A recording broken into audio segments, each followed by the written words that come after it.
Este es tu canal de YouTube, Educando por las Redes. En él aprenderás más de ciencias sociales, gramática española, matemáticas, ciencias naturales, medicina alternativa, en fin, cultura general. Suscríbete, que es gratis, y dale likes. Educando por las Redes es un canal educativo especialmente para quienes estén cursando estudios sin importar el grado o nivel.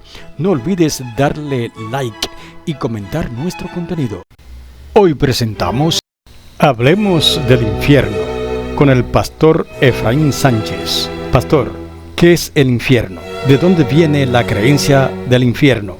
¿Tiene asidero en la Biblia el infierno? ¿Cómo será purificada la tierra? ¿Arderá por siempre la tierra y Satanás en el infierno?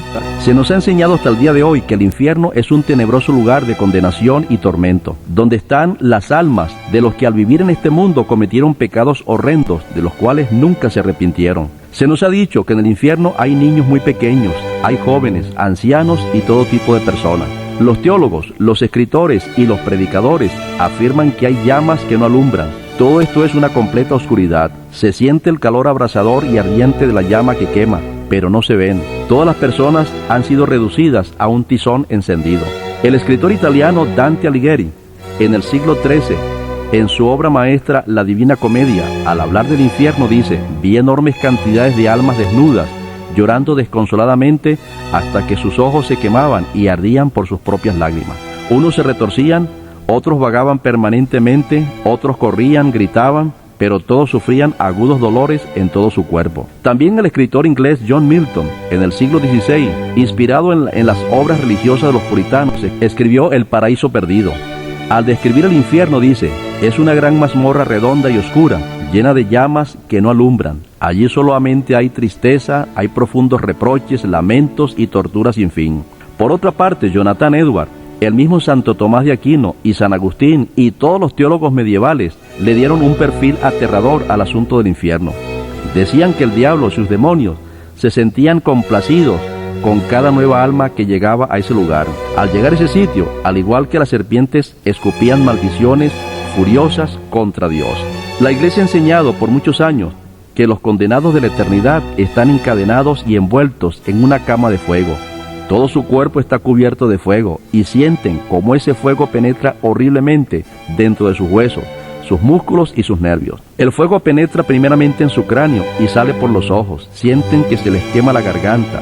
Su lengua, seca y calcinada, solamente desea agua, una sed que nadie la satisface porque su dolor y su castigo jamás terminará. Mis amigos, ¿será que todas estas escenas grotescas y crueles se podrían sostener con la Biblia? ¿Será que Dios ha creado un lugar de tormento tal vez peor que el que hemos presentado y que lo siguen presentando los teólogos y los predicadores? Por supuesto que no, y les digo 1000 veces no. La doctrina del infierno jamás se ha podido comprobar con la Biblia. Aunque el 90% de los predicadores de todas las congregaciones cristianas dan por sentado la existencia de un infierno, sin embargo, cuando los feligreses deciden estudiar a fondo este tema, muchos dejan de creer porque no encuentran ninguna base bíblica. Lo primero que hay que averiguar es quién inventó esta doctrina y dónde surgió esta enseñanza. Si ustedes buscan en la Biblia y en la historia el origen del infierno, se van a sorprender de ver muchas inconsistencias. Si ustedes buscan también en un diccionario el significado de la palabra infierno, el mismo diccionario les aclara que esta palabra asociada a un tormento eterno no viene ni de la Biblia ni del cristianismo apostólico, ni siquiera del judaísmo.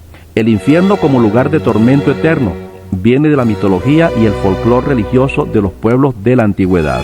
Les quiero leer ahora textualmente lo que dice la gran enciclopedia Larousse en el tomo 12 y la página 5802. Infierno, nombre masculino del latín infernum, estancia de los dioses subterráneos según las diversas religiones. También dice lugar de ultratumba, destinado al suplicio de los condenados. Noten muy bien lo que les acabo de leer. Un lugar de suplicio para los condenados según la mitología y el folclore de los pueblos antiguos. El infierno como lugar de condenación eterna tuvo su origen en la mitología y el folclore de los pueblos en el pasado. Ahora, ¿cuáles fueron las religiones que en la antigüedad iniciaron y perfeccionaron esta doctrina? Una vez más hay que señalar a Babilonia como la cuna de esta doctrina. Los griegos también la asimilaron y le asignaron los nombres de Hades y Tártaro. El Hades era un lugar subterráneo que servía de puerta al aterrador lugar del sufrimiento eterno. Y ese sufrimiento eterno de los griegos era el gran abismo subterráneo. En la religión egipcia, el infierno era llamado la casa de la eternidad. Los hindúes también crearon no solamente uno, sino 28 infiernos. Imagínense ustedes que hasta Mahoma y todo el Islam crearon un insólito infierno en forma de cráter. Ese cráter había que cruzarlo por arriba, a través de un puente tan angosto como una espada.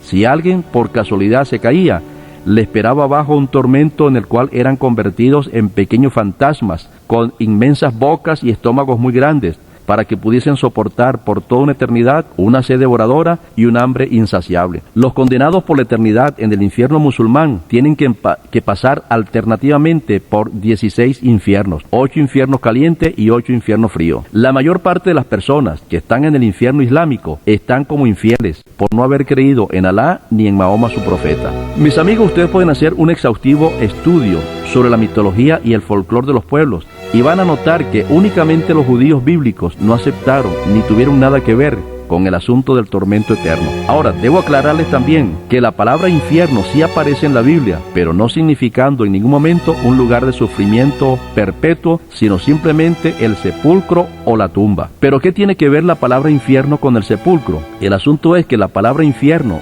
viene del latín infernum. Textualmente significa algo que está por debajo de, y esto debido al prefijo infer. Con el prefijo infer también se forman las palabras como ínfimo, o sea, lo más bajo. También inferior, algo que está más abajo que otra cosa. Pensando en la posición baja de la tierra, donde hay que colocar a los difuntos, es que los escritores bíblicos utilizaron la palabra infierno, o sea, un lugar por debajo de la tierra y no un lugar de tormento. Las palabras que originalmente se utilizaron en la Biblia para hablar del lugar donde van los muertos o van a ser sepultados son Seol. La palabra Seol viene del hebreo Sheol y quiere decir tumba, sepulcro u hoyo. También está la palabra Hades, que viene del griego Hades. También significa tumba o sepulcro, y en algunos casos puede significar muerte. La palabra Hades aparece solamente 10 veces en el Nuevo Testamento. La tercera palabra que aparece en el Nuevo Testamento es Gehenna.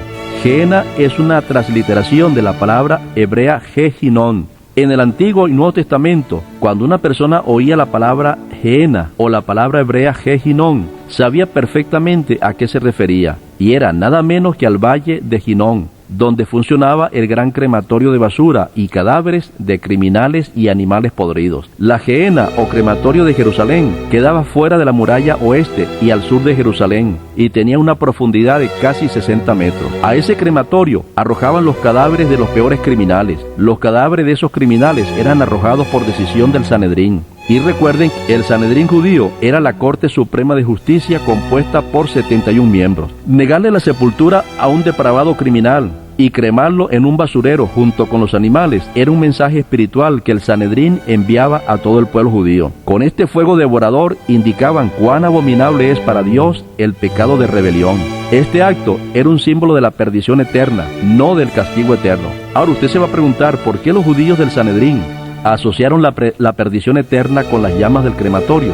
Bueno, la respuesta la vamos a encontrar en el Antiguo Testamento. El origen de este crematorio se remonta a los días de Josué, el sucesor de Moisés. El valle de Hinón originalmente no fue un crematorio, sino un lugar donde los paganos rendían culto al abominable dios Moloch. En ese lugar se ofrecían niños como sacrificios. Esos niños eran arrojados sin clemencia, vivos a las llamas permanentes del culto pagano. Lamentablemente, con el tiempo, los judíos, al separarse de Dios, llegaron a practicar este culto abominable. Y Dios, a través del profeta Jeremías, le dijo a los judíos que se habían depravado adorando las imágenes de un Dios falso, sacrificando a sus hijos. Les dijo que en ese mismo lugar de Hinón, Dios los castigaría y en esas mismas llamas se consumirían y arderían todos los que se rebelaron y se depravaron en el culto a Moloch. Desde ese entonces, el valle de Hinón se convirtió en un símbolo del juicio de Dios. Hasta aquí, señores, podemos resumir que los cadáveres en el Nuevo Testamento no tenían otra alternativa que ir al sepulcro normal de la tierra o al crematorio, la Gehenna, como señal de castigo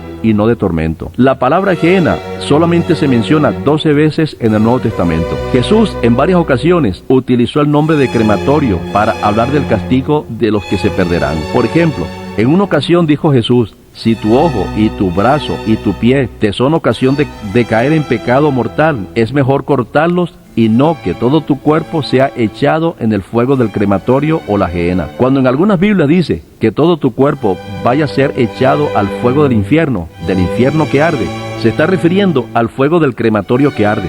No se está refiriendo en ningún momento al fuego que está ardiendo en estos momentos en algún lugar. La última palabra que describe los lugares inferiores es tártaro. Esta palabra se utiliza una sola vez en el Nuevo Testamento, en 2 de Pedro 2:4. Aquí se dice que los ángeles que pecaron han sido reducidos a regiones inferiores. Antes tenían la libertad y el acceso de estar en todo el universo, pero una vez que pecaron junto con Satanás, perdieron esa libertad y han sido reducidos al tártaro, o sea, la tierra, como un lugar inferior en el universo. Mis amigos, ustedes habrán notado que ninguna palabra bíblica habla de un tormento eterno. Lo que habla es de sepulcro. Seol, Hades, Gehenna y Tártaro solo hablan del lugar donde van a parar los muertos, no donde van a ser castigados. El hecho de que ahora mismo no existe un infierno de fuego no significa que los perversos y los depravados jamás van a ser castigados. Ahora, en estos momentos, no hay un lugar de tormento, pero dentro de poco tiempo sí va a existir. El castigo de los pecadores comenzará cuando todos sean juzgados en el tribunal de Dios. Veamos a continuación cómo sucederán las cosas según la Biblia. Primero, Jesús vendrá por segunda vez a la tierra y resucitarán los muertos. Dice San Juan 5:28, el mismo Cristo vendrá ahora cuando todos los que están en los sepulcros oirán su voz, y los que hicieron lo bueno saldrán a resurrección de vida, pero los que hicieron lo malo saldrán a resurrección de condenación. Cuando Cristo venga, los justos recibirán la vida eterna. Y dice Apocalipsis 25, los pecadores que nunca se arrepintieron resucitarán 1000 años después. Recuerden que hay dos resurrecciones que se mencionan en Apocalipsis capítulo 20. En la segunda resurrección es cuando los pecadores, junto con Satanás y sus demonios, serán lanzados a un lugar de tormento que es el lago de fuego y azufre. Apocalipsis 21:8 dice, los cobardes e incrédulos, los abominables y homicidas, los fornicarios y los hechiceros, los idólatras y todos los mentirosos tendrán su parte en el lago de fuego y azufre, que es la muerte segunda. El fuego que Dios tiene preservado para el fin es tan intenso y destructivo que toda la tierra arderá absolutamente. Toda la tierra será purificada en el fuego divino. Segunda de Pedro 3:10 dice, la tierra y todas sus obras serán quemadas. Esta tierra será el infierno de llamas que dentro de poco va a comenzar a arder. Ahora, ¿por cuánto tiempo estarán los pecadores en ese lago de fuego? La Biblia no dice por cuánto tiempo. Lo que sí aclara es que cada uno será castigado según sus propios delitos. Hablando de este castigo, dijo Jesús, aquel siervo que conociendo la voluntad de su Señor no se preparó ni hizo conforme a su voluntad, recibirá muchos azotes, pero el que sin conocerla hizo cosas dignas de azote, será azotado poco. Cuando todos los pecadores junto con Satanás y sus demonios hayan recibido su justo castigo, entonces las llamas se van a apagar y solo habrá quedado cenizas. En el libro del profeta Malaquías capítulo 4 y los versículos 1 al 3 dice, he aquí viene el día ardiente como un horno, y todos los soberbios y todos los que hacen maldad serán estopas. Aquel día que vendrá los abrazará, ha dicho Jehová de los ejércitos, y no les dejará ni raíz ni rama. Pisaréis a los malos, los cuales serán ceniza bajo las plantas de vuestros pies en el día que yo actúe, ha dicho Jehová de los ejércitos. Señores, ni siquiera el diablo, que ha causado la muerte del Hijo de Dios, vivirá eternamente ardiendo. Dice en Ezequiel 28:19, espanto serás y para siempre dejarás de ser. Cuando todos terminen su castigo, entonces habrá un nuevo cielo y una nueva tierra. En esa tierra nueva ya no habrá ni pecado y mucho menos gente gritando en un tormento eterno. Mis amigos, ¿ha pensado usted cuál va a ser su fin? Ahora mismo, ¿qué rumbo está llevando su vida? Cuando Cristo venga y esto vaya a ser destruido, entonces usted debe estar seguro que usted pasará a la vida eterna. Que Dios le ayude a tomar una sabia decisión en este día. Cree en el Señor Jesucristo y tendrás la vida eterna, dice la santa palabra de Dios. Mis amigos, que Dios les bendiga.